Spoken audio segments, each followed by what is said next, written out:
Eu sou a Sofia Lopes e estou aqui com o Ricardo Vicente, candidato pelo Bloco de Esquerda para as eleições legislativas por Leiria. Bem-vindo.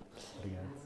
Antes de começar, queria-te só fazer uma primeira pergunta sobre como começou o teu percurso ativista e militante e qual foi o teu primeiro contacto com o Bloco de Esquerda. Bom, eu entrei na faculdade em 2003, 2004 e as minhas primeiras ações políticas foram organizativas no movimento estudantil. Comecei por juntar-me com muitos colegas que queriam pensar a agricultura e a floresta, a paisagem de outra forma. Organizámos muitas sessões temáticas, organizámos internamente para debater uma escola que se deve organizar de outra forma para responder às ansiedades e às necessidades dos alunos. E atravessámos também assuntos como o combate às praxes académicas, à inserção no mercado de trabalho e à necessidade de combater a precariedade e lutar por empregos com direitos, com a formação das primeiras manifestações de precários no 1º de maio. Juntei-me à organização de precários, os precários inflexíveis, do movimento do qual fui também fundador, uma associação. E pronto, esse foi o meu percurso que depois se veio a aprofundar através do Bloco, em que aderi, creio, em 2009 e onde encontrei lugar para trabalhar estes temas a partir de um partido político e encontrar novas ferramentas que têm sido muito úteis. Claro. Tu és candidato por Leiria, um dos distritos mais altamente afetados por incêndios de enormes dimensões nos últimos anos. Que políticas públicas é que tu achas que podem responder efetivamente a este problema? Bom, nós hoje vivemos uma realidade distinta do passado com a emergência das alterações climáticas e os incêndios são uma das suas principais faces mais visíveis. E hoje temos riscos de mega incêndio, de grande dimensão geográfica e perigosidade que resultam essencialmente de duas componentes: da uniformização da paisagem com uma monocultura de eucalipto e de pinheiro bravo e da combinação disso com um grande abandono da atividade agrícola. E, portanto, uma das principais questões a fazer é garantir que o abandono da agricultura é travado e que quem tem pequenas agriculturas, que é o que constitui essencialmente os territórios do centro e norte, onde os incêndios são mais gravosos, tem a capacidade de ter uma vida digna e encontrar rendimentos ajustados àquele trabalho. E isso implica que o dinheiro que existe disponível para fazer a política agrícola e florestal, que neste caso está em negociação, um pacote de 10 mil milhões de euros da política agrícola comum, seja aberto a todos os agricultores e que deixe de financiar, através dos grandes proprietários, modelos de agricultura e de produção florestal que são desajustados e que promovem essa monocultura, que uniformiza os combustíveis e que gera, por isso, grande perigosidade desses incêndios. Portanto, as regiões mais afetadas são, hoje, sabemos isso, as regiões com menor cobertura dos apoios públicos da política agrícola comum e esse é também um dos motivos pelo qual há muito abandono. E, portanto, hoje vivemos um momento, porque está a ser negociado o plano estratégico da política agrícola comum para Portugal, um momento em que se pode virar a política pública ao contrário. O Governo não tem dado sinais nesse sentido, está a fazer exatamente o contrário, quer continuar a financiar os grandes proprietários do Sul, entre o Tejo e o Algarve, e deixar a descoberto e entregue aos incêndios os territórios do Centro e do Norte, e essa é a principal mudança. Depois há também questões relacionadas com a prevenção e combate a incêndios, que obrigam um ordenamento florestal distinto.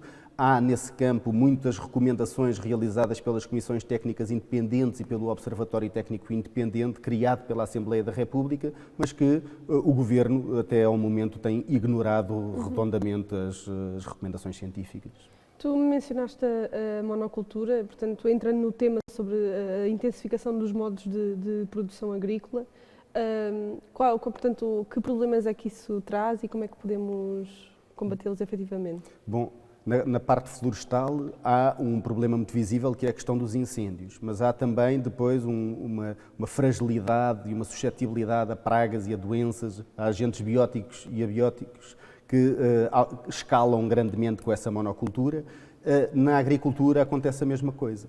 uma uniformização paisagística que dá cabo dos recursos naturais, que uniformiza, que reduz a heterogeneidade da paisagem e por isso quebra a resiliência do nosso território, destrói biodiversidade, contamina linhas de água, contamina lençóis freáticos, usurpa recursos hídricos que deveriam ter outras finalidades e que estão a ser concentradas e a privilegiar de forma quase gratuita grandes proprietários que são beneficiários, por exemplo, de grandes investimentos públicos, como foi o Alqueva ou o perímetro de rega do Mira.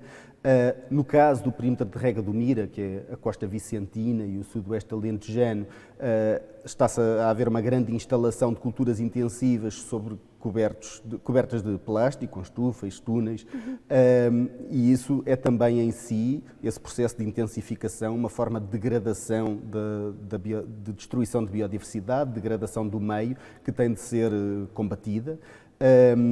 E que tem grandes impactos ao nível ambiental, mas que também tem problemas relacionados com a erosão de solos, quer nos olivais superintensivos que estão a uniformizar também paisagens inteiras e a colocar populações em risco com pulverizações que ocorrem em grande proximidade das casas, com práticas agrícolas, das habitações, não é? Com práticas agrícolas que são desadequadas para aqueles territórios.